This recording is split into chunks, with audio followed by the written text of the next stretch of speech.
Are we recording? We are. All right. Cool. How does your voice sound compared to how you think it sounds once you hear it? When I hear it live like this, like with the immediate feedback, it sounds really bassy. Like I feel like I have this like bassy fucking voice. But when I hear myself on YouTube, it doesn't really feel like that as much at all. What about you? I'm like...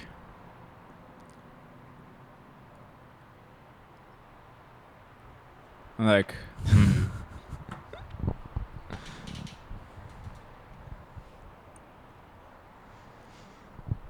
don't know.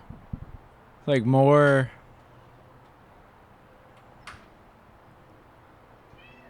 gentle than I picture it being. Interesting. That sounds nice. Yeah. Humble brag. Not even that though. Like I would almost want, I'm almost cringing at it. Like, just say the words more strongly. I don't even know how I just got off to starting this podcast right now. It's such a good feedback to hear yourself. Like, I think it's like the ultimate practice of something.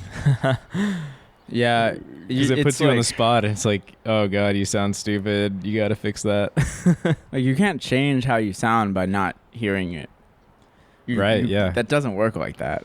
Even more than just like the tone of your voice, though. It's like saying like all the time or just sounding all not like how you said, just sounding clear. Because I've thought that with YouTube too. It's like, oh, like when I say something, I need to just say it. Right. Not be like, oh, it's kind of like that. It's just, no, just say it as if it's the fact and it's implied that it's your belief. Yeah. It's remember being in English class and they would be, they would say, don't write I think. Like, it's your fucking paper. Of course it's what you think. Yeah. Whoa, that was crazy. A fly just landed on the extra mic. This part is a mic that is running as a backup too. And I heard the fly go bzzz. Yeah, I heard that. Anyone heard that? That won't actually be in the maybe I'll have to leave it in the final recording so it's there, but usually that's just like the backing track in case like one of the mics fail. The sign from God about something. Yeah.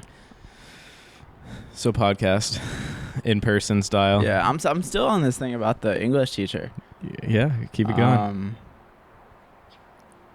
I say I am, but clearly I'm not still on it. But yeah, you remember that being a thing, right? Like, don't say I think. Yeah. It's just like, of course, it's your opinion. You're the one fucking writing it. You're the one saying it. It's not even about I think. It's what it's really saying is I apologize.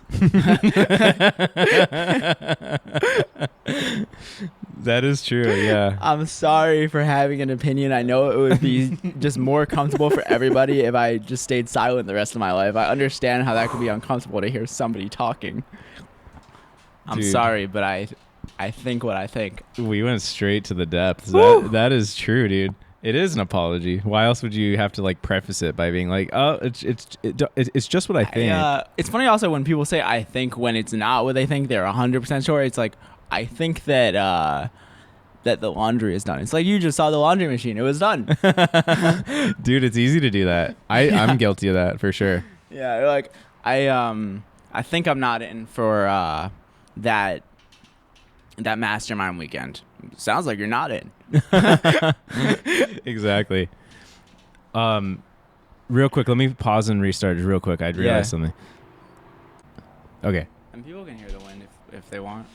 All fixed. Okay. I'm recording the backup on the phone anyways. We don't need the other one. That was just messing me up a little hearing the wind. I got you. Yeah. So what's the lesson? Just be confident in your thoughts. The lesson, I think, is just to be aware of it. Because right now, even, it's like I'm aware of how I'm talking, so I'm going to try and not do the whole indecisive thing in the middle of the sentences. But probably in 15 minutes, I'll be back at it. And then, but how am I going to remember then? Maybe we will, maybe we won't. And somehow this just takes a higher level of attention and awareness, so it's just a bit harder to get into the habit. And there's something also about being unapologetic, because if you're saying what you're saying confidently and unapologetically, then if people on Twitter hear it, they might hate you. compared to if you say, well, like, I think I don't really have an opinion, but like, yeah, but I do, but I don't, like, all right, it's hard for people to hate that. It's hard for people to even understand that. Yeah, there's so much sidestepping of what you actually just want to say or think. Like, I mean, of course, I wouldn't say it if it was offensive. So just I take it back in advance if you don't like what I'm saying. And I'm just going to, like, this isn't my thoughts. Unless you agree with it, then it is my thoughts. God. I just want you to like me. I That's just probably want what it really everybody in is. the world to like me. I don't want to say anything that makes you think any more negatively of me. I don't really even care what I believe. I just want it to be something that elicits love from the world. Yeah. Like you have no belief at all. You just want to fill in whatever is most agreeable. Whatever character the world needs me to play for the world to love me, just tell me what the wokest beliefs are. Even at like woke.guide. Woke.guide. The next dot guide. Oh, God. Buy it. Secure that We're shit. going to have to bleep that. Yeah, it's too good of an idea. Yeah. It's too woke of an Way idea. too woke. It'll just tell you what to believe. You can just go there, not have to form any thoughts yourself. Yeah. It'll tell you like what the leading most cutting edge belief is on every controversial topic, and it'll come with like preloaded tweets that you can just click and tweet. And You have to like also fill out a short survey. Like, do you want to use the word and or a comma here? Do you want it to be phrased casually or formally? And it'll make it seem like people actually wrote it. just GPT-3 that shit. Oh, absolutely. Yeah.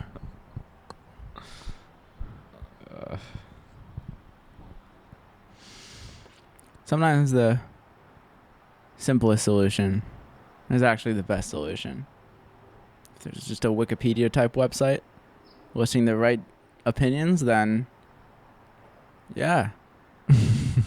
We'll get people out of being brainwashed by giving them the right beliefs. Yeah, they won't have to weigh the pros and cons of different things anymore. Stop being a scale. Stop weighing things. I was like, oh, I should explain it. Yeah, I was like, scale? Scale. Always weighing the pros and cons. Yeah. Yeah. Seems like we're out of things to talk about. Well, maybe we can explain. So Sam's visiting. So Matt's girlfriend Jessica, wife, text. I don't know what texted me. What would it take? Wife, girlfriend, keeping privacy. I'm not sure what the deal is, but No, okay. wife technically. Yeah, but it still feels weird to say. So girlfriend's fine too. I guess. Wife. Okay, fine, girlfriend. Jessica said, well, it's Matt's birthday on Monday, and I know you're going to Tahoe for the FFS. What would it take for you to come down to San Diego and surprise him? And I was just like, I'll do it. So found out later that they were willing to bargain with Kevin's airline points, which I just took the first offer. But yeah, we drove up, and Jessica was like, hey, can you help? I got your surprise. Can you come to the car and help me carry it? And I was just like, hey. Yeah, I was super mind fucked because like we had just been in Colorado for a week, and then we like got back the night before my birthday, and then Jessica's like, oh, I have to go pick up your present. I'm like, what do you have to pick up? Like, I don't get it. And like, how far is it? And like, what? You're just like leaving? And then she's gone for like over an hour, and then she's like, can you come like help me get it from the car? And it's like dark, and I just like go to the car, and there's like eyes looking at me from the seat. And I'm just like, it literally took me a few seconds to process like what the fuck was going on. I'm like, okay, there's some kind of living being in this car. Like, oh, it's Sam. Yeah. So now we're recording this on the tail end of a week of hanging out at our place, and first in-person podcast in like 9 months. Yeah. It's finally born.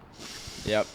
But yeah, we were thinking how it'd be a different dynamic, because this is like the most we've ever hung out, and then to record on the back end, whereas typically it's like oh, I haven't seen you in 3 weeks. Let's record a podcast. So this will, well, we'll see where it meanders. But yeah, it's been so much fun having you. Thank you. Yeah, it's good moves being here compared to LA. LA is Oh my God. Yeah. for me and for you, it was just toxic. Everyone has left LA.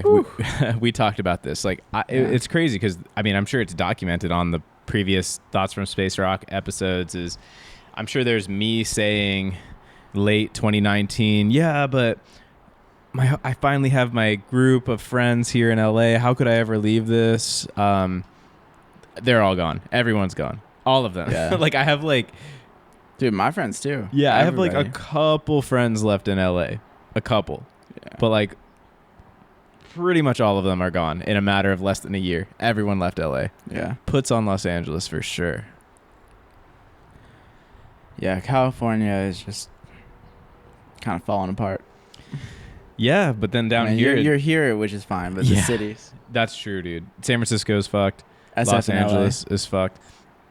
But I feel like the San Diego area, it's like, don't tell anybody, but it's fucking awesome. I won't tell anyone. Yeah. Keep this between us. Yeah. It's like you get all the good things about SoCal without the bad things about SoCal. And it's still fast paced here. Like, no, it's slower than LA, but it's still got that fast paced California vibe to it compared to, say, Austin. You think so? Really? Oh, I for feel sure. like it's so laid back here. What do you feel is fast paced? We walk fast. Fast paced and laid back. I mean, fast paced. You guys do walk fast. Sam's like, can we slow down? Yeah, we're fucking walking to the beach and back like it's the power walking group or something. We're training for the power walking Olympics. I forgot to tell you. Yeah, get the heart rate up. Fast paced or slow paced just depends where you're looking. I feel like this area is genuinely laid back, whereas I mean, even look at the cars right now. They're all kind of close to each other. They're all like kind of. It gives me this like they're not leaving any space between these cars. We're looking at the highway right now. I see it a little differently, I guess. I feel like in LA there's like a car like merging across like 8 lanes to like get through an exit after they just like woke up after 2 hours of sleep. Here everyone's like equidistant, going 5 over the speed limit. Like it's I mean it's a highway, but it's like a laid back highway. They are equidistant, but yeah, there's no that pressure. distance is very small. I think it looks like a pretty calm highway. Yeah. I mean, Austin has some traffic. Like, it's not like the highways there are, like, deserted. You're right. No, the highways I guess highways are just busy in general. Yeah, I mean, it's a highway. Yeah. But, yeah, I feel like it's LA, way slower paced than LA. LA beaches, it's like they're like, look how relaxed we are. Yeah. Look how vibey we are. Look at us. Look at us being vibey and relaxed. LA just has a lot of people. And LA also just is kind of like a shell of a concept where like it's a shiny exterior and then a hollow, dirty inside. It's trying to be something constantly. Whereas I feel this area is just, it is what it is. Yeah. It's just chilling. There's like much less agenda. People are like truly hanging out. Like, I remember telling you that one example that I felt like really defined it. It was how in LA, everywhere you go, you're getting a parking ticket for something. Yeah. And here there was this one night where this woman was singing and playing guitar at the beach. Like, she brought an amp and everything. Just did like a little like pop-up concert. And right there was like this, couple 100 feet of like a red curb right at the beach, like right at the most beautiful beach. And the entire thing was parked with cars at the red curb and nobody gave a shit. Like, it was just like, oh yeah, that's fine. Whereas in LA, it's like, oh my God, like you didn't turn your wheels at the curb, you're getting a ticket. Oh, you don't have a front plate, you're getting a ticket. You're just getting a ticket for everything. Whereas here, it's just kind of like anything goes. There's a way more anything goes vibe here. If you're listening to this podcast and you even have a thought about moving to LA, you're just like, why even listen to the podcast anymore? Of everything we've said over the years, like, I Yeah, I don't know. It's like it's obvious to me. It's just like Yeah. LA isn't for me. I loved things Yeah. about it, no doubt. But I just think that a lot of those things can be had without some of the negative things, like here, for Yeah. example. Uh, Yeah. but yeah, But I think the key thing is if you don't have a real reason that you should be in LA, then you shouldn't be in LA. But like I same for anywhere.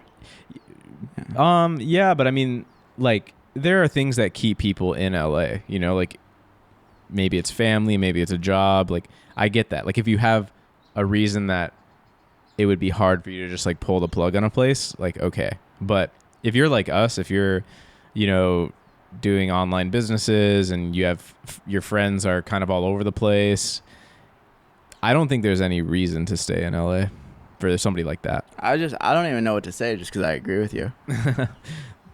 You just said it. Yeah. Yeah.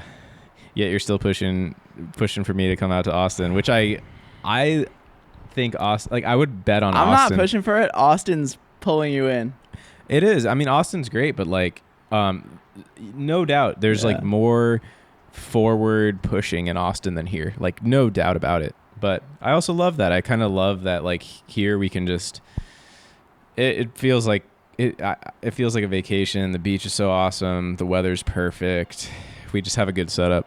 But I do think Austin is the leader of the types of people we're looking up to, the movements that we're part of. There's no doubt in my mind that Austin is the next hub of culture. Yeah. It all just depends what you're looking for. Yeah. I'm pretty happy here for now. Yeah. But Austin's high on my list. Like if I was doing the split thing, like logically, I should probably live 6 months and 1 day in Austin for tax reasons. And then, I don't know, do 3-4 months here and then like a couple months traveling or where a few of my other favorite places or something. That would be cool. Maybe it would. I don't know. Would it be cool? It's hard to really imagine what that lifestyle would be like. Yeah, I mean, what I'm thinking is, I guess we've talked about this, but part of me just like, I feel like you would really like having a community of, say, 20, 30, or 40, like, young people who are interested in growing and interested in these health ideas, business, kind of the next wave of culture ideas. And I just can't understand how. I can understand, but I just like, I feel like you just can't see the value of having a community like that. I'm doing that I'm sorry thing, but yeah, I don't know. It's like that's how I feel, and I feel like this about a few friends. I gotta be careful to not push everyone should move to Austin, all my friends, but it is kind of how I feel. I'm just like, I think it's just like this fertile soil for so much to grow, and I couldn't even imagine not being based there. I get that. I really do. I just love it here too. Yeah. And like I feel like, I mean, do you have 30 or 40 people that hang around the fire and like, I mean, like, do you really feel like you have that right now in Austin? I feel like I can see it right on the horizon. Yeah. It's been awesome living here though, having the space for people to come through. I mean, you just crashed for. Dude, I love being able to visit here. Yeah, you just crashed for a week in the spare bedroom. Like I've never had that lifestyle ever. Like we've had people staying here like half the time we've lived here. Like it's been more social despite seeming like off the map a little bit. Right. Like I've felt more of a sense of community here than anywhere so far. I mean, like there's a lot of like, I think in a lot of ways me and you are interested in the same scene, but there's also some differences. And like, you know, we've met like a lot of people here care about like the food stuff that I'm into and the health scene. And, you know, I think the beach is part of that. The sun is part of that. I mean, obviously Austin has plenty of sun too, but it's just a different thing, you know? It is. Like, it's hard to describe it in full detail. You know, the places are just different and you get a different feeling when you're in one place for another. And we might just want a different feeling. Yeah, like I'll I'll even take this opportunity to name drop and act important. Somebody I like looked up to and like had listened to on podcasts. This his name's Matt Maruka. He's the founder of Raw Optics. He has like this awesome blue blocker brand. He's like a biohacking personality for sure. He lives right around here. He's like been over to the house. We've hung out. We've like, we've had him over. It's just like there is a community here. It's a different community though, like how cool is that? Like that we just randomly like all of a sudden we're hanging out with people like that. And there's a lot of that going on here, which is really cool. It's in Austin too, but I'm not trying to convince you to go to Austin, Matt. Well, but part of it, I think you'd be happier there, but that doesn't mean that I don't fully understand. Dude, like, I don't know. I think that you'd be happy there because I know I'd be happier there, but maybe I'm just projecting myself onto you. And that's why, like, dude, like, you understand what it's like to live here better than I do. So, like, I don't even know what to say. Like, I don't know what it's like. So I can't tell you that you'd be happier anywhere. Part of me thinks that I can, but I'm not really sure what to say. Yeah. I mean, if you want to live here, just be like, I'm gonna fucking live here. Like, it's better. Like, it's okay to. But I don't. I just like having the conversation because I think like the reason we have this conversation on so many of these podcasts is like it kind of uncovers something about yourself, like what you think about a place. Yeah. And I am bought into Austin. I just love living here too. Like I think I would be unhappy in Austin and that's why I don't move? Like not at all. Like but I just feel like I'm weighing two different pretty awesome things against each other. I just think it's like, it's easy to think of it as like a checklist, like the ocean versus the river and the dry air versus the humidity, or the California state tax versus the Texas state tax. In the end, for me, it's just simple. It's like the people in Austin are just, as a whole, so friendly. And I feel really welcomed at different places that I go compared to like you're talking like walking into a coffee shop or something like that. Like what's a tangible example of that?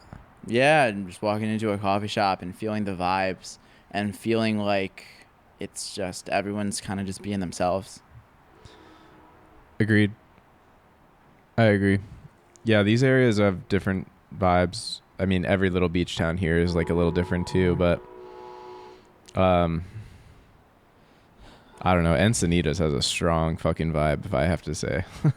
Yeah. Like, I think that's a really freaking welcoming area. Yeah, man. Everyone's just like, they're like real beach, chill, spiritual, healthy people there. It's not like a front. Yeah. It's not like bougie. It's not like Manhattan Beach. It's not like surfing in the morning with a side of G-Wagon. Yeah. I mean, it's not LA. It's absolutely not LA. Yeah.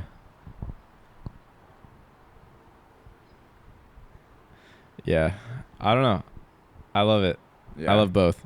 I want to go to Austin. Definitely. Yeah, visit you. Once you visit for a bit, it'll be real obvious whether you want to stay here or go to Austin. I think I'm going to stay for now. But I mean, obviously you're staying for now. I'm just saying, like, we don't need to commit into 5 years in the future unless you want to. Like, you can just, like, you're allowed to make a decision at any moment. Yeah. And, like, you don't have to be afraid of deciding that you want to move to Austin. You also don't have to be afraid of deciding that you don't. Like, you just, like, in moment to moment, you can decide what city you're going to live in. Totally. That's true. We don't have to make permanent decisions anymore. Like, our lifestyles and just the way the world is, almost no decision is permanent anymore. Yeah. Like, I don't feel any FOMO to live, say, here just because I feel great in Austin. But I love visiting here. And I love that. And at the same time, it's like, hey, visit Austin. Like, it doesn't, you definitely will think it through. But in the end, like, if you are where you need to be, then it's not going to be a hard decision to stay. It's going to be an easy decision to stay. Yeah. I mean, that's why since leaving LA and being down here, it's like, it's just not on the forefront of my mind right now. I get that. Whereas like when it's when you're in LA, it was both eating away at us. Yeah. I'm not trying to be like, I have to be so careful because I don't want to be like where I moved is better than where you moved, because like I think it's better for me. Yeah. And I think it's better. Like I don't I don't fucking know. Like I I don't know, man. I'm just happy that you're happy, and part of me part of me just can't wrap my head around like the Not- differences fully. But I don't know, man. Like you'll see how I develop in Austin over the years, and the community will start to form, and yeah, I mean we'll both wind up where we need to be eventually. Austin. I just need Austin with like Oof. some tropical vibes and some beach and some 80 degrees all year round. You don't know. You just need to feel good wherever you are. You don't I need. feel good You in don't need to both. make. Yeah. I love Austin. I mean, dude, there are only a few places I've seriously thought about living. And Austin, Hawaii, here, and Austin. those were the three really that Yeah. I was actively considering. I mean, we even thought about like Colorado but I don't think I'd live there. Hawaii would be like obviously the biggest life change, but Austin, checks a lot of boxes for sure. And it does have the most people, especially like, I mean, I've told you this, like a big factor was one thing that put Austin and this area above Hawaii was that Hawaii had the least community. I mean, I don't have a single friend in Hawaii, whereas like I at least had one really good friend down here, and at least one really good friend in Austin. Honestly, a few, probably. And then a month or two after moving down here, that friend is like, "I'm moving back to Austin." Yeah, I'm like, God damn it. In the words of this guy I met in Austin, he was like, "Everyone's moving to Austin, but not everybody knows it yet." It's crazy how Austin has been happening for so long. Like I still remember the feeling, like literally probably like 7-8 years ago, where I'd just be like listening to a business podcast and they'd be like, "Yeah, I'm moving to Austin." And I'd be like, "Huh, like what's going on in Austin?" And it's like still happening. Oh, I think it's just starting. I think it's just starting too. But it's like but like when did you start? Like when did you first get the bug for like what's going on in Austin? Probably like more than 5 years ago, right? 2017. Really? Yeah, when I was driving across the country to LA, somehow I knew I wanted to stop in Austin. See, but you must have already been hearing about it then. Yeah, I had some people I knew in college that moved down there. For me, it was the business podcasts. I remember I was listening to Tropical MBA. They were in Austin. Ryan Moran, he was in Austin. He was originally like, I think when I started listening to him, it might have been right around the time he moved to Austin, and that was like making me think like, what's up with Austin? A lot of others. When Tim Ferriss moved to Austin, that was like a big sign of like, oh shit, okay. Dude, Rogan now. Crazy. Tesla. Yeah. Everything. Everyone. Almost Yeah. every podcast I listen to is based in Austin. Yeah. How weird is that? Not weird at all. Yeah, not weird. Or LA. I mean, a lot of them are LA too, but all those people are thinking about leaving. All of them. Like I could name people, but it's just like, business podcast people, biohacking people. I don't know. California is beautiful, but fuck, I don't know. I love it here. Yeah. Was it, dude, the beach yesterday? We were at for any locals, Swami's and Encinitas. That beach, holy shit! It doesn't feel like that. Felt to me like we were just like we had gone somewhere else. Yeah, that was beautiful. Yeah. It's all different. We'll see how these places continue to develop. This place, Austin, develops over the next few years. Yeah, splitting time would be a great way to test it out. But like, fuck, I don't even know how I would do that at this point. We've got all this shit. We've got Dandy the cat. We've got all these routines. Like, In the end, you just got to figure out where you want to live and live it. Like, if you wanted to move to Austin, you'd figure it out. no, I'm saying about splitting time though. Oh. Like if I wanted to do like, You just bring the cat. Yeah, but then like what? Like would I do that after this lease runs up? Just pay for the lease while you're in Austin. Well, that sucks. I mean, you could do that, but that's just spending a lot of money, right? You're paying 2 leases. Yeah, I'm just saying, like, what do you want to do? Do you want to split time? Like, that's how you would split time very easily. Yeah, That's the easiest way to do it. Yeah. But I guess part of me is always trying to figure out like interesting ways of doing it. Like, yeah. Dude, but think about how stressful it would be to rent out your place. Well, what if you want to come back for a weekend? I'm not saying that you should spend the money on that right now, but like, I think trying to do it so that like you have a special 8-month lease and then you do a 4-month lease, and where the fuck do you put your stuff? dude, you're right. I've been thinking so much about like the only way I've ever thought through this idea was how do I make it such that the place is like being used constantly, like it's being rented out when I'm not there and all of that. But maybe the real luxury is just getting to a point where you don't fucking care I think so. and just literally just having 3 different places. Yeah, and I mean just, that's what I'm doing in Austin right now. Like I paid for the room while I was traveling, but yeah. But that's only like for 2 weeks. Yeah, that's not a couple 4 months. Right. It's definitely different from months. Yeah. I don't know. You could like, I would like, you can figure out maybe a way for people to stay there or something while you're gone. Maybe some sort of trusted network. But yeah, you'll figure it out. I think, dude. I think like that the worst task that anyone could ever undertake is moving your things from one place to another. So I just want to never do that. It was a lot better this time. Honestly, like I feel like I have shit, but we've like pared down a lot to like the move was not that bad this time, which good. Like was a fucking relief. I mean, honestly. It was still a whole day thing. You just say the move was not that. I mean, it's different than you. I mean, you can just like dude, I had to drive to a move new my place. stuff from one room to the room literally next door with 60% of my stuff still in my car. Mm-hmm. And that took like 4 hours and it was miserable. Why?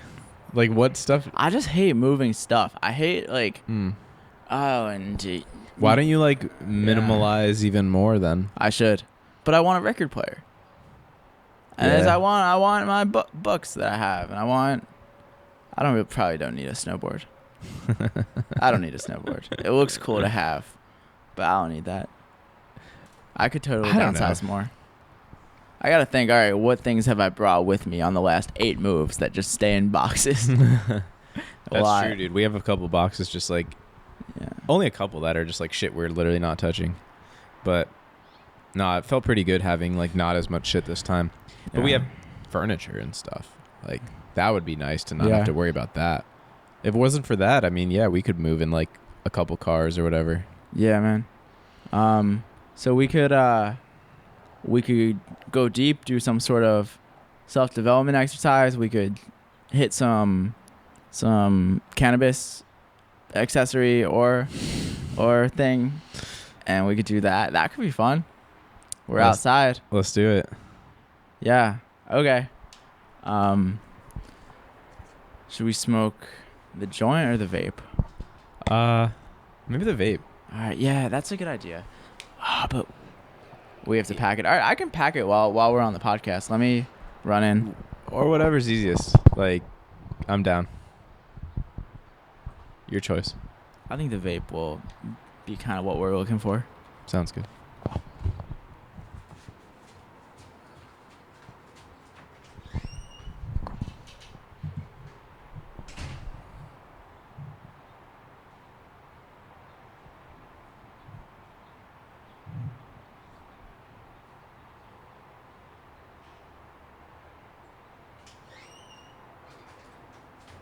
We need to start. Let's start back up. Just start talking? Yeah. Exactly. Let's do it.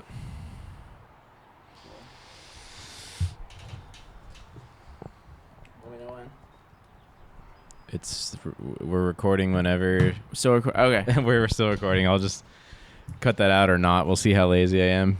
We'll see if people just hit like +15, +15, +15 a few times. I don't think you should cut it out. I think people appreciate including the part where I'm packing the vape. Real, I'm Even the I'm dead 60 serious. seconds when you ran inside. Yeah, dude. fuck That it. was 12 and a half seconds. Roll it back. Roll it back. This is interesting. This is the best It's part. like get Just some like no ASMR on sound. there. Should I like hold up the mic to like?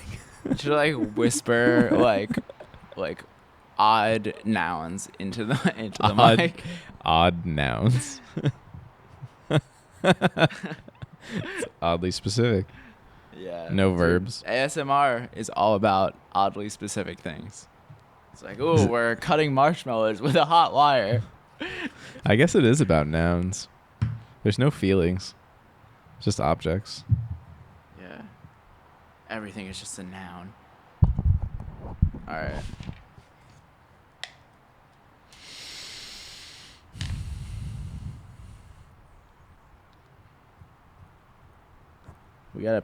I don't have the tool with me, so we gotta pack it in with the edge of a joint.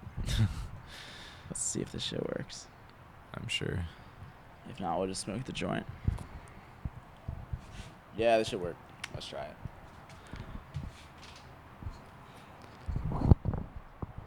Even talk about the moving thing, even with the podcast, like with the listeners we have now, maybe 10 to 20. Mm-hmm. I think at this point, it's like people can press the 30 seconds forward button if they want to. We don't need to make this shit a whole thing. If they don't know what this is about by now, like, yeah, they'll figure it out. You're right. Definitely. All right. Should be good. So you know how to do it. You inhale. It's been a through while that. on this, but there's no button or anything, right? You just Yeah. start going. You just inhale through the little thing. Got it. It looks like it's a PAX 3 for any aficionados out there.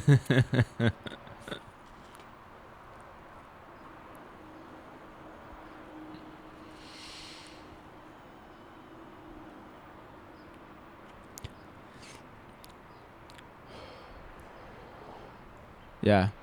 Nice. You see some vapor as you exhale, but not as much with, say, a joint.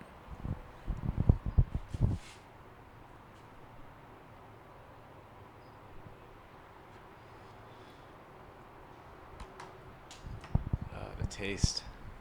Yeah, you taste it so much more Yeah, with this. I remember that taste. It's much different than smoking. Oh yeah, smoking is like I haven't vaped in a while. tasting ash almost. This Yeah. is like tasting the flower.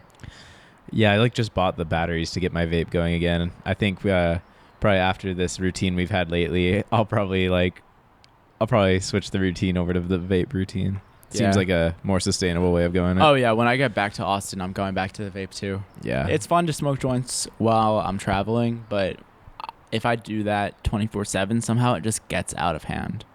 I don't know what it is, but the vape just is a more sustainable thing for Yeah. me.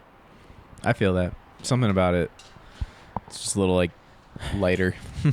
Yeah, for sure.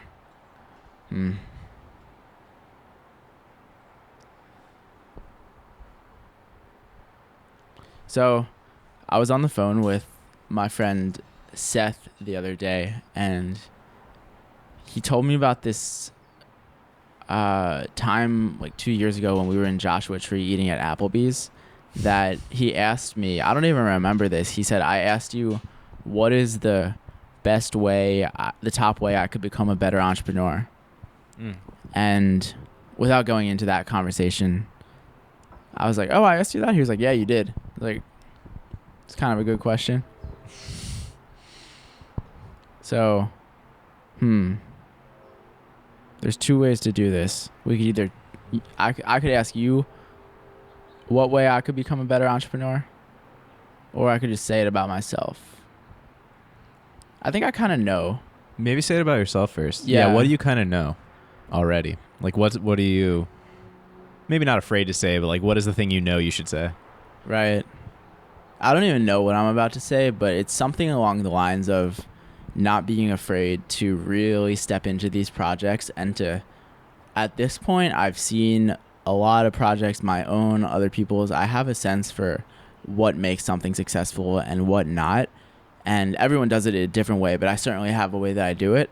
And I realize that I can really step into it and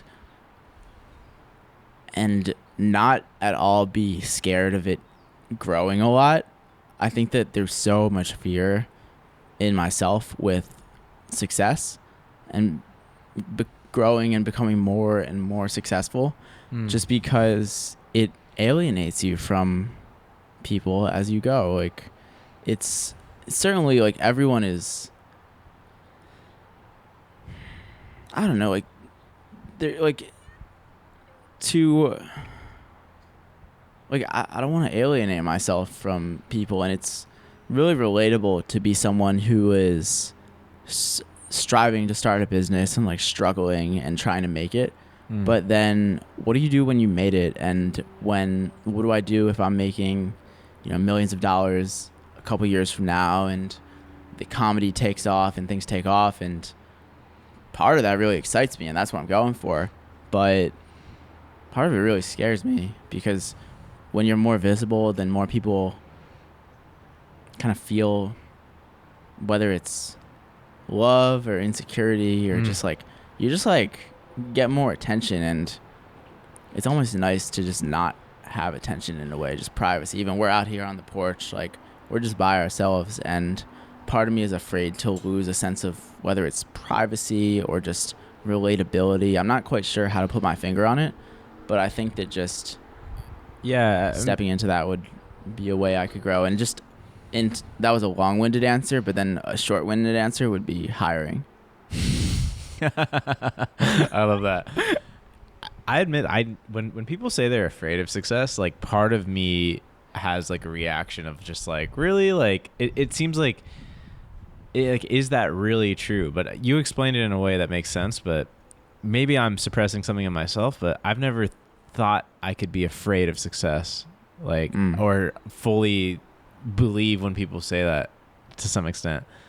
I was lying. I get I think the privacy issue is actually separate, because I think then you're talking about doing something that's like putting yourself out there. Like I think the comedy maps more to the privacy, whereas there's plenty of rich people that are completely private, I think. I mean, they're not, but the relatable thing is the thing with the getting rich. Also, less relatable, but maybe private.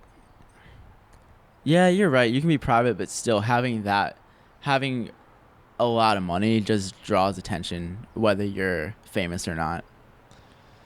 Yeah. I see that. Yeah. Dude, I think everyone's, I understand what you're saying, but I think everyone's like terrified of success because of the responsibility that it implies.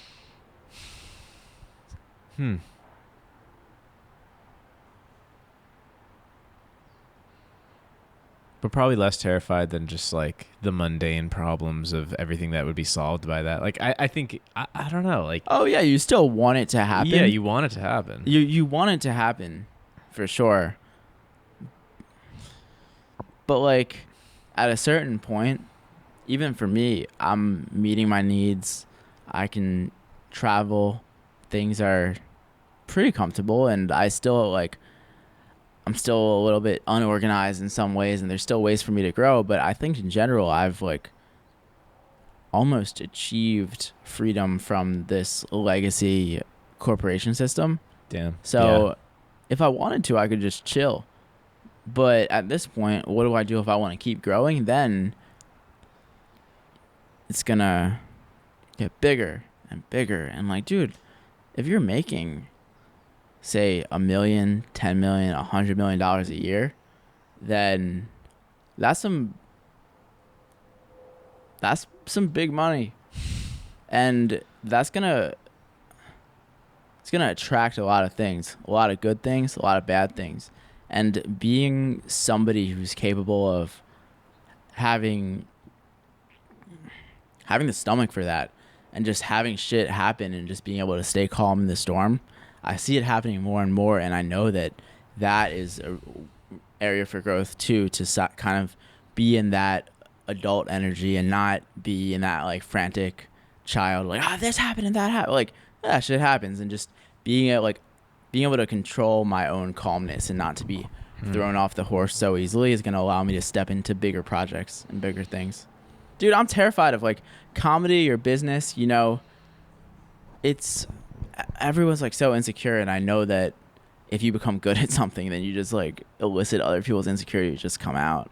It happens. Damn. Yeah. Makes sense. Yeah. $100 million a year. That's a lot of money. That I could see how you're saying. Not if US dollars crashes. It's all gonna be worthless. Yeah. Yeah. How many Satoshis? I guess I don't even think about that. I'm not doing anything that maps to $100 million a year at the moment. I mean, it never maps to it until it does.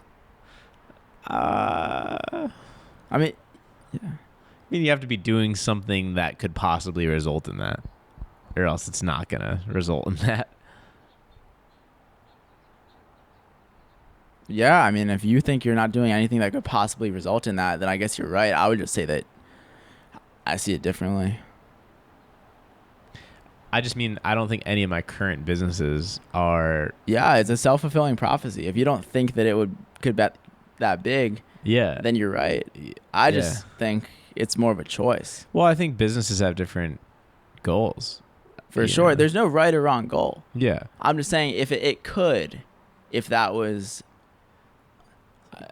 yeah. But take like the RSNV example. Yeah. Like, how could that profit $100 million a year? Dude, you could think of actually 10 ways that it could in the next 60 seconds if you wanted to. Damn, it's interesting to think about, though. You're right. It's like even a business like that, maybe it could just, who knows? Maybe I'm serious. You could think of 10 ways in the next 60 seconds if you wanted to. It's like, self-driving cars. Yeah, or you do more car models and you figure out how to augment car models, or you figure out a more ubiquitous thing that can help all the cars, or you make some other technology for a car. Like, you're within one product of that if you wanted it to, and you don't have to want it to. It's whatever you want it to be.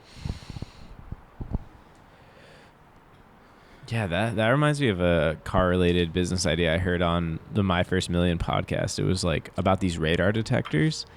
It's like these things you put in your car that they pick up on the cops' speed radars, and they like beep at you when the cops around. Mm-hmm. And these things sell for like $500, and they do like they did a case study on one of them doing like $200-300 million a year or something, and they were talking about how just he bought one and like the experience was so shit.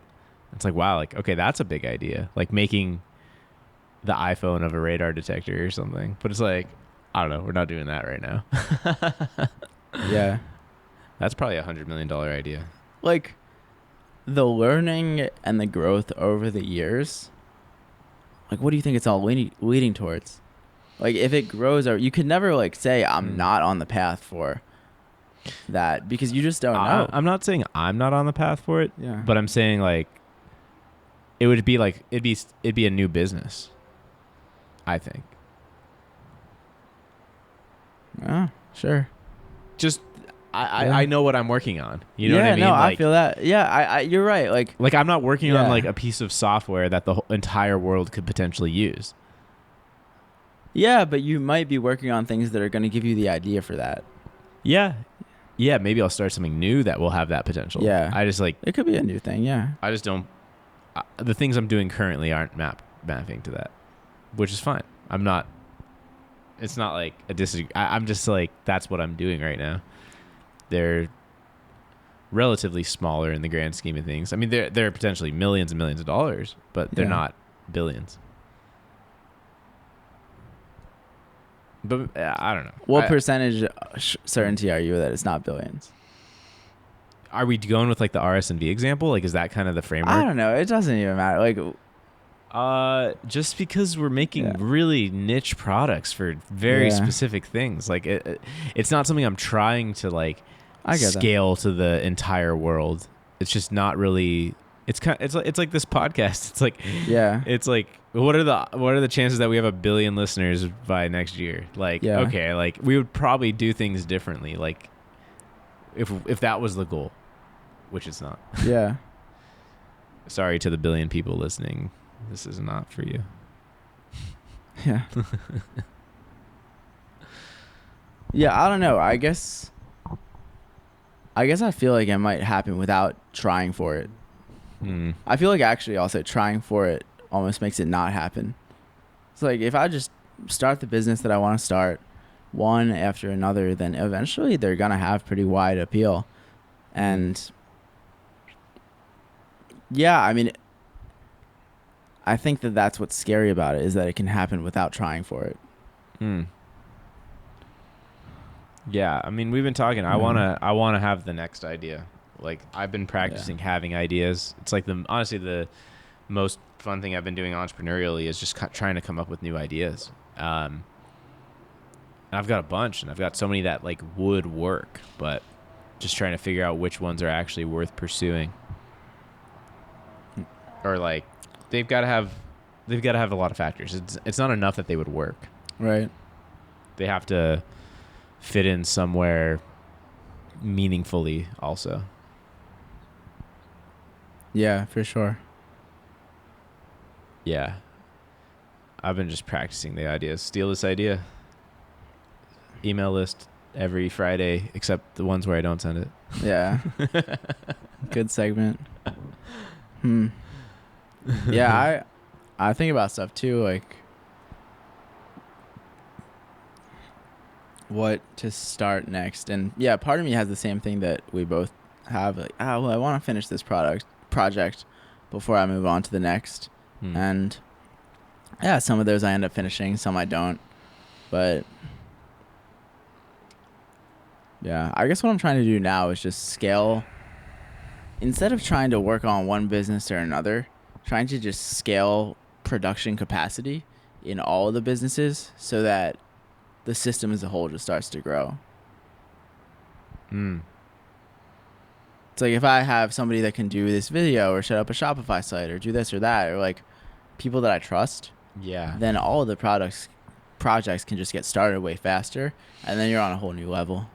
That's something I thought about with Amazon a long time back, is like, what if I just had like kind of like what Gary Vee has with VaynerMedia. Like if I had that, like why don't I remember asking Gary Vee this actually. It's like they do all this stuff for all these other brands, and they want to like he wants to eventually buy brands, right? Yeah. It's like, why does Vayner not just like spin up little direct to consumer products like all the time?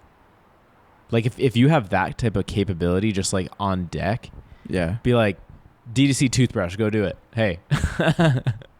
I think it's just a matter of what the product would be.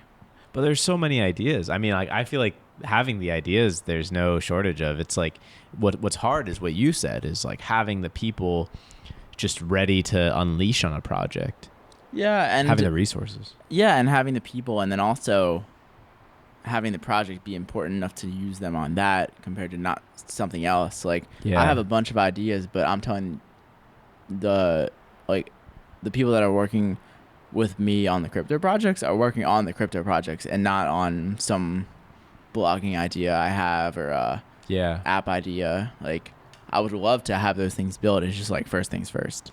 Yeah. I mean, you got to think like kind of ROI based when you're hiring and all that. But like, imagine you already had a business that was profiting millions and millions of dollars a year, and you had all these employees. Like, then it might be something you would devote some of the staff to do, right? Like, just be like, why not? Like, hey, you guys go try this shit for the next 8 weeks. Tell me what happens. For sure. Yeah. That's the goal. Yeah. Yeah, I think over the next year or so, the vision that I have for it is to launch Bitcoin.guide and MarketCap.guide and have those be two resources in the crypto community and continue to grow, and then also pursue comedy on the side and keep writing, and sort of if Bitcoin or if those two websites can start to generate income, then that could be funneled back into those businesses and into comedy, and just everything could start to flower and be more sustainable than it is now, even with the Brave business where every dollar that I earn has to be worked for. And especially with crypto itself going up, if you're keeping all that money in crypto. Oh yeah, and the investing as well. Yeah. I mean, you've been Yeah. crushing and investing. Like, Yeah. Jesus Christ, dude. The Zoom options to the moon. Did you like ever say that on the podcast? Nah, I will. I mean, Yeah. I put like 40% of my investment portfolio into Zoom options at near the start of the pandemic, and they went up like 10x on average. Jesus Christ, dude.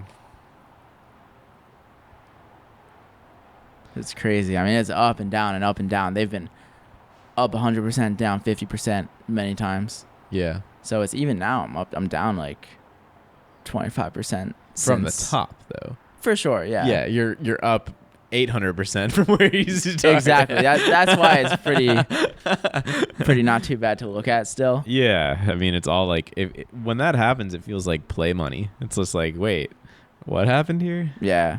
And I find that if the tops are higher than, if the new highs are higher than the old highs and the new lows are higher than the old lows, then it's like, all right, it's moving in the right direction. Yeah, totally. Yeah. And you can't control it too. Like, I don't feel stressed about stocks really. It's just like, yeah, I fucking put the money in there. Like, of course I want to lose it if it goes down. That's what happens. Yeah, it's funny that people are that worried about stocks and they're not even touching options. Like, people are like panicking when they're like, Apple stock goes down by like 3%. It's like, dude, Yeah. we're playing with losing 100% over here. Yeah. It's like stocks are not interesting enough. It's like, I can only lose 20%. Like, no, I need to be able to lose 100% or gain 10x. I can't be playing this like 10% a year bullshit. Yeah. I mean, and like, that's what I think stocks are just a long-term game. It's like, I invest in like Tesla. I mean, Tesla's another one that like 10x over the last year. But Yeah. I have money in stocks as more of a long term, and like I just don't stress too much about it, because if I want to be doing these other things, I can't be checking my portfolio in the morning. Down 15%. Now I feel kind of bad. I can't do that. Even if it's up, I still feel good. So it's a You're not allowed to double-edged feel sword. good if you're not allowed to feel bad. Yeah. Yeah, I'm trying to trust my intuition more with investing and stuff. Like, it's crazy how many times I've like been right but not acted on it. Do you know what I mean? I wouldn't call that being right. That's not being right. Exactly. That's the point though, is like Yeah. having the right idea but just not doing anything. Right. That's the mistake. And I've done that too many times. It's a matter of, because if the idea doesn't pass through the do something filter, then it didn't Yeah. pass. But that's because I just have so many reservations with putting, like, losing money and investing and stuff like that. Like, I believed the thesis, you know, even when you told me about Zoom. But not enough to Yeah. put your money on the line. Because I've Yeah. been stupid so many goddamn times that, like, now I hesitate even when I believe it. Like, like when you told me you were buying Zoom and explained it all, I'm like, there's no part of me that doesn't make sense to. There's literally not one part of me that doesn't make sense to. You were like, I don't want to lose money, but somehow you still did lose money. Yeah. It's like, I could have lost 40% of my portfolio. I really thought, I was like, yeah, dude, options are risky. In 6 months, if it doesn't go up by like 30%, I'm fucked. But I was just like, all right, I'm fine with that. Like, if it doesn't happen, it doesn't happen. It's like, dude, it's just, it seems to me, tell me how you think, that you do this thing where you look at your past investments, and depending on whether they were good or bad, you feel good or bad about yourself. Yeah. And that is like a key to just being a stressed out investor and not being able to see what's in front of you, because you can't change the decision that you made 3 months ago. You literally can't change that decision. Yeah. So even to think about it and be like, like, it's like you missed the point that the decision is right now. Because if you are thinking about a decision you made 3 months ago, then that's distracting you from, shit, the market's probably open right now. Yeah, no, you're right. I just need to, like, look at it with fresh eyes and just start again. And just accept yourself for whatever decisions you made. Like, it's accountability too. It's like, you're the one that made that decision. You deserve Yeah. 100% of what that decision brought. Yeah. It is true. I can't argue it. Yeah, I hear it like, this is me talking to you, but also me just venting, because I hear it every time I talk to someone about investing. They're like, oh, but I wish if I had bought the stock that was priced low 3 months ago, and it's went up since the last 3 months, then I would do well. It's like, yeah, no shit. If you could literally go back and buy what you know now went up, of course. Yeah, you're gonna make money if you can fucking go back and bet on the Cubs to win the World Series. Like trying to feeling bad because you didn't know the future is not a good winning strategy. Yeah. But it's just momentum, you know? Like, Yeah. I definitely fall into negative momentum easily. Like, the same thing with business. Like, I was eventually going to circle back to, like, what I think my main advice to myself would be. Oh, and in a way, this will just tie in, so we'll yeah. just flip it. We'll just fit it in. Is like, for me, it's just being organized and getting shit done and not being distracted and just really focusing and doing it is what I need. And I get into ruts and it just like kind of spirals down to like where, oh, well then if this isn't going well, then I'm not motivated to do it. And then all that. And the same thing is the reason I bring it up now is because that's the same way I am with investing. It's like, oh, like, well, this and this went bad. Now I just feel bad and not confident in what I'm about to do. Whereas like, it's easy to have momentum when you're getting wins, you know, like, for example, like if I had, so I think I had told the story on the podcast, like when COVID started, I was like buying puts on everything and my portfolio had like more than tripled at one point. And then I just like, the market started going up. So I started giving some back and I was just so sure it was going to tank again and I was going to make even more money that I kept holding on until it was just right back to the beginning. And then various other things I've had bad investments. And so it's just hard to like, for example, if I had been right then, if I had tripled my portfolio then, and then you had told me about Zoom options and I had put a third of my portfolio into Zoom options and then those 10x, I'd probably be like on fucking fire right now. But I'd you're be like, still hell doing yeah. it. You're still talking about the decision that you wish you made. Like, exactly. But that's what I'm saying is like, I'm admitting what I'm guilty of. Oh. I'm guilty of getting into like negative momentum when shit has not gone well, and getting into I'm just positive. saying, you're not guilty. It's not like guilty implies a crime. It's like you weren't sure and you don't know what's gonna happen when you put your money into one of these things.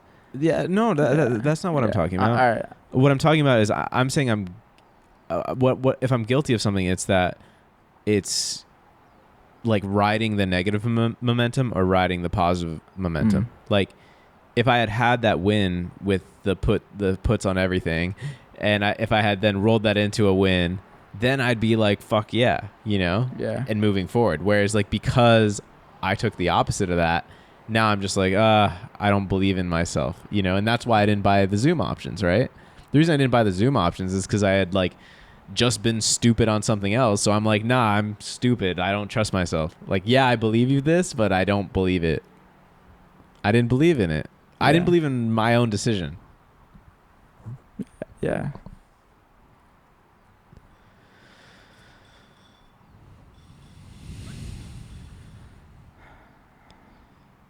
Or Tesla, dude. Like, fuck. That's a big one. It's just like when I'm making an investment decision, I just like, dude, even if I'm down or if I'm up, I don't think about whether I'm down or I'm up. I would just like look at the stock. That's good. That's healthy. It's and not to say everyone has to be like that. Do you think you'd feel like that though if you were like not up? Dude, yeah. I was up to like 30K and then down 20K. Like I was down like 50% at one point on the options. So and I put more in. Yeah, that's Dude, great. if I didn't feel like that when it went down, then that would just make it go down more. No, but you didn't sell at that point. I'm saying like in the past, like did you ever like did you feel like that after like actually losing? Dude, I turned 3.5K into 50K right before I moved to LA, and I put like 35 of it, I think, it's probably like 35, into Shopify options that all went to zero. And I ended up needing the rest of the money just to live on. But like, I didn't say, oh, I'm bad at investing, this and that. Yeah. Like, No, that's good. That's what I need. You're even like Ethereum, like, dude, I bought Ethereum at $11 and I sold it at 13, and now it's at 400 probably. And like, dude, fuck that. Like, I sold it. Like, I deserve to not make money because I sold it.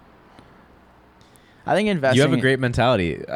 I'm just saying I don't have as good of a mentality around investing as you do. That's my point. Yeah. Like, I mean, these things are I a would choice. be like, here's what I would be thinking. Why the fuck did I sell?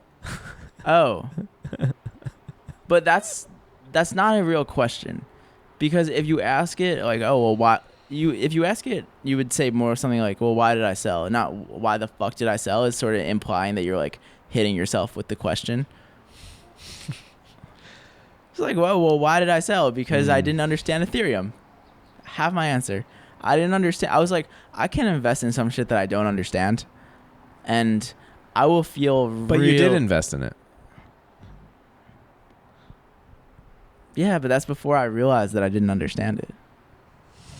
And so you bought it? I was just like, I know Bitcoin spiked up a lot, and I feel like Bitcoin had gone to 1,000 and Ethereum was still at 10. I was like, I feel like once people find out about Ethereum, it's going to spike. So I bought it at 11. It was up to 13. And then I realized that I don't fucking get the shit. So I sold it. Like, yeah, I don't know. I'm not trying to pat myself on the back. I just think that it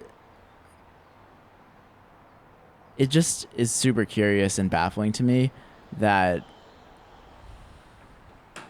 99% of the conversations that I have with people about investing, because I have a lot of conversations even in the FFS group with you, with all my friends about investing, and not 99%, but most of it is, if only I had, I wish I had. It's like, yeah, I wish that you're like, you might make that decision right now if we were looking at the market compared to the past. Yeah. True. Not to break the momentum, but it's already 3:10. It's already 3:11. Do you have to get going right now? I do. That one's so fast. I know. feel like we're barely getting started. Damn, yeah, we it's my fault. I mistimed the. Here I am talking about the past. No, it's all good. But I feel like we're just getting into it. But we'll do another. We have. We said 3:15 and it's 3:11, so we don't have to just say. Let's take like 2 more minutes. Okay, we'll do the wrapping up thing. Yeah. Yeah. No, I'm gonna take that to heart though, and try to have a better mentality about investing. Yeah. How do you feel about this podcast? Like, I want to make sure I'm not like disagreeing so much. Like, I have my. Okay. I think that's what it's for. I mean, honestly, I like that the podcast gives us a format for you to like. For us to like stand up against to each other more. It's like for example, like if we were just sitting here normally and you said something that I didn't agree with, like I would be like, no, Sam, like that is not. You shouldn't say that. But like when we're on this format, it's like somehow it kind of welcomes. Like we're really trying to get to the truth. I feel like on these, it's like, well, what do you mean by what you just said? It's like there's so much trust that we're willing to go there, and either one of us is willing to be wrong or to change our minds, and that somehow makes it so much more palatable, because it's we both know that we have thick enough skin to say how we feel and not worry about the other this or that. But no, I liked the challenges. I don't think it felt like too disagreeing. I just liked to, because it pushes me to get to the bottom of my own thoughts, and it makes me realize where I'm just circle it all the way back, where I'm just kind of saying something without really thinking it through, you know? Yeah, no, I feel it. And I think that we say investing is, what I say is investing is spiritual in terms of, it really is. Like when you're meditating, if you get into a thought loop and you're like, I'm in a fucking thought loop and I'm supposed to be meditating. So what now? Oh God, but then I augmented the thought loop with a thought loop about the thought loop.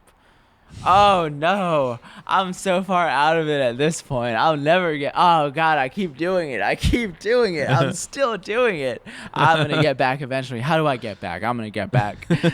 We're gonna just drop it now. Just drop it. Just now. Just breathe. Drop. Focus You on the can't breath. like you can't do that. Like it's just you just drop it when you drop it, and there's no method to dropping it. And I think that talking about investing is similar Yeah.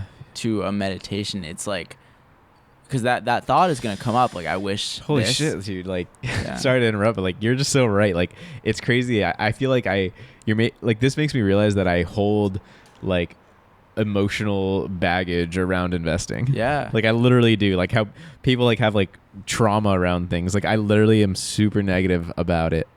Yeah, because you associate yourself and you feel like it's not just I lost. It's that I lost money and that makes me an investing. Like you make Yeah. it. It's you take on your identity. Yeah. Yeah. It's not just money lost. It's like I am a loser. All right. Should we wrap Dude, it up? yeah, I'm happy we took those. Couple Yeah, minutes. that was It's- fun. But yeah, thanks but- everyone to listening. DM us. Tell us Thank if you. you Guys. listen. This is the 20th episode. Oh yeah, 20th. 20th episode. We were gonna call it the celebration 20th, and then we. Oh, we'll think of a good episode. Remember, we were title. like, let's not make it too big of a deal. Yeah, dude, is this mobile? We could always just. Well, it would need batteries. Because right now it's all plugged in through power. I think we should cut it. Okay, But I'm down. We'll do more by Zoom, and Yeah, or in sounds Austin good. sometime. So, But in a word, best way for you to become a better entrepreneur? focus. Focus. Okay. Yeah. And for me, what's one word? Delegating. Hmm. All right, let's do it. Thoughts from Space Rock. Woo.